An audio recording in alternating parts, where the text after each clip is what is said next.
पौराणिक कथा के अनुसार द्रौपदी पूर्वजन्म में मुद्गल ऋषि की पत्नी थी। उनका नाम मुद्गलनी इंद्रसेना था।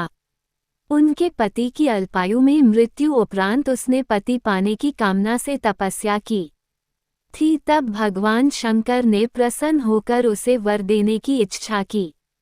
उसने भगवान शंकर से 5 बार कहा कि वो सर्वगुण संपन्न पति चाहती है, जो सर्वोच्च धर्मवान, सबसे सुंदर, सर्वबलशाली, सर्वश्रेष्ठ धनुर्धर, सर्वश्रेष्ठ तलवार विद्या निपुण हो। तब भगवान शंकर ने कहा कि अगले जन्म में उसे 5 गुणों से भरा पति मिलेगा।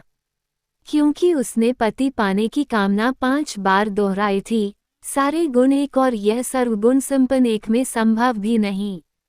जब पांडव तथा कौरव राजकुमारों की शिक्षा पूर्ण हो गई तो उन्होंने द्रोणाचार्य को गुरु दक्षिणा देनी चाहिए। द्रोणाचार्य को द्रुपद के द्वारा किए गए अपने अपमान का स्मरण हुआ और उन्होंने राजकुमारों से कहा, राजकुमारों, यदि तुम गुरु दक्षिणा देना ही चाहते हो तो पांचाल नरेश द्रुपद को बंदी बनाकर मेरे समक्ष प्रस्तुत करो। यही तुम लोगों की गुरु दक्षिणा होगी। गुरुदेव के इस प्रकार कहने पर समस्त राजकुमार अपने अपने अस्त्र शस्त्र लेकर पांचाल देश की ओर चले। पांचाल पहुंचने पर अर्जुन ने द्रोणाचार्य से कहा, गुरुदेव, आप पहले कौरवों को राजा द्रुपद से युद्ध करने की आज्ञा दीजिए। यदि वे द्रुपद को बंदी बनाने में असफल रहे तो हम पांडव युद्ध करेंगे। गुरु की आज्ञा मिलने पर दुर्योधन के नेतृत्व में कौरवों ने पांचाल पर आक्रमण कर दिया। दोनों पक्षों के मध्य भयंकर युद्ध होने लगा, किंतु अंत में कौरव परास्त होकर भाग निकले। कौरवों को पलायन करते देख पांडवों ने आक्रमण आरंभ कर दिया। भीमसेन तथा अर्जुन के पराक्रम के समक्ष पांचाल नरेश की सेना हार गई। अर्जुन ने आगे बढ़कर द्रुपद को बंदी बना लिया और गुरु द्रोणाचार्य के समक्ष ले आए। 3. द्रुपद को बंदी के रूप में देखकर द्रोणाचार्य ने कहा, हे द्रुपद, अब तुम्हारे राज्य का स्वामी मैं हो गया हूँ।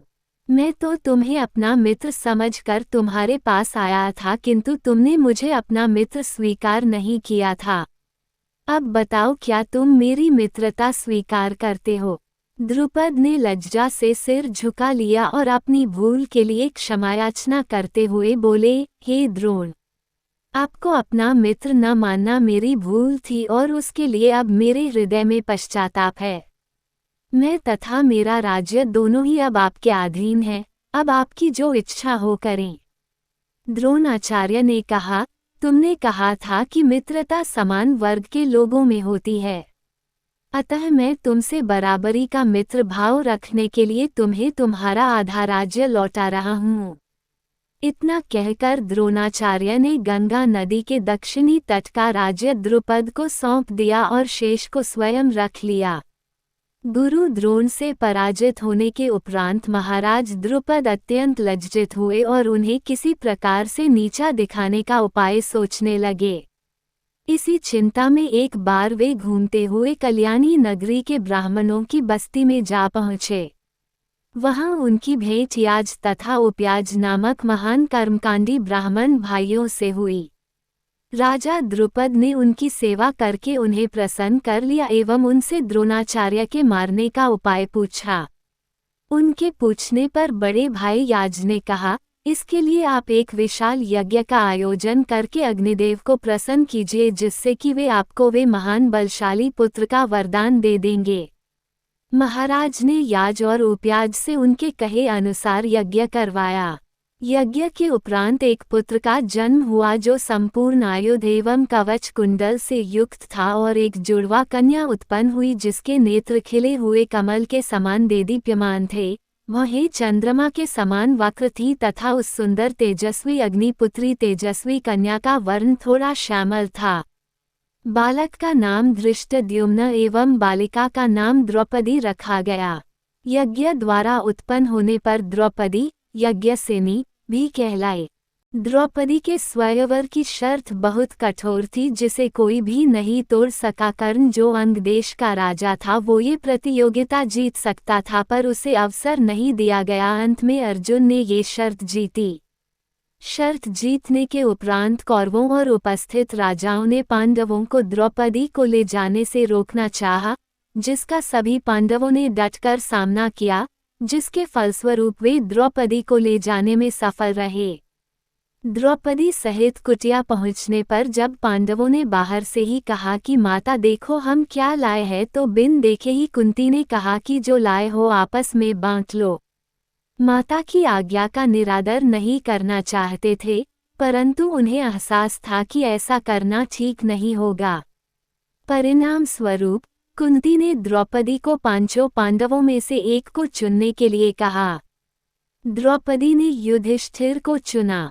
पाणिग्रहण संस्कार के लिए जब कुंती समेत पांडवों ने पांचाल नरेश द्रुपद के पास जाकर सारा वृतांत सुनाया, तब ऋषि ने द्रौपदी के पूर्व जन्म की कथा सुनाई, जिसके उपरांत द्रुपद ने औपचारिक रूप से पांचों पांडवों के साथ द्रौपदी का पाणिग्रहण संस्कार संपन्न किया।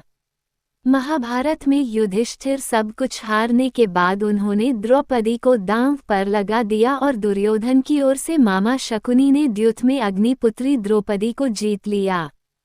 उस समय दुशासन द्रौपदी को बालों को पकड़कर घसीटते हुए सभा में ले आया। जब वहां द्रौपदी का अपमान हुआ, अंगराज कर्ण ने भी दुर्योधन की मित्रता के अनैतिक प्रभाव में अपमान के शब्द बोले।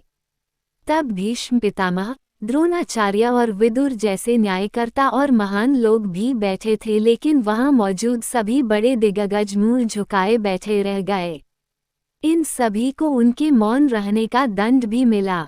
भगवान श्री कृष्ण ने पांचाल नरेश द्रुपद की पुत्री द्रौपदी को प्रश्न के उत्तर में कहा कि तीनों ने दुर्योधन को अन्नदाता समझ लिया था, इसलिए उसे रोकने के लिए पर्याप्त नैतिक धर्मोचित साहस नहीं कर सके। दुर्योधन के आदेश पर दुशासन ने सभा के सामने ही द्रौपदी का वस्त्र हरण करना चाहा, परंतु श्री कृष्ण ने द्रौपदी की सहायता करके चीरहरण को रुकवाया।